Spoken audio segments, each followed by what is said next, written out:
Maximum লোকজন বলে leaders are born, or আমি লিডার বানাচ্ছি। বাট এই ঘরে, এই রুমে 1000 লিডার আছে, আমি শুধু জানি না। এটা হচ্ছে সত্য কথা।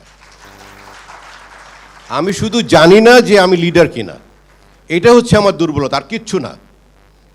আপনাদের এখানে আমি যতটুকু আমাকে ডনজেরা বলেছে যে, মানে আমাকে ছাড়া বলছি যে এজ রেঞ্জ হচ্ছে 20 থেকে 40। চিন্তা করে দেখেন আপনাদের স্ট্রেংথ কতখানি আছে, আপনাদের স্ট্রেংথ কতখানি আছে।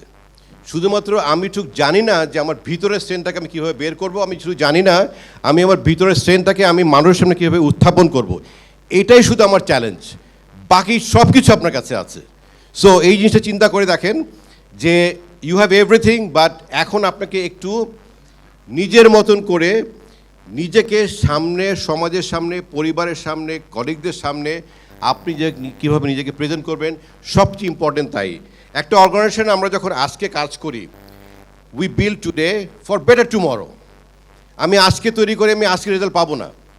সো আমি আজকে তৈরি করে যাচ্ছি, আমি আজকে যে কথাটা আপনার সামনে বলছি এটা আপনার ভবিষ্যতের জন্য। ভবিষ্যৎ বলতে আমি বুঝছি কিন্তু 1 ঘন্টা পর থেকেই।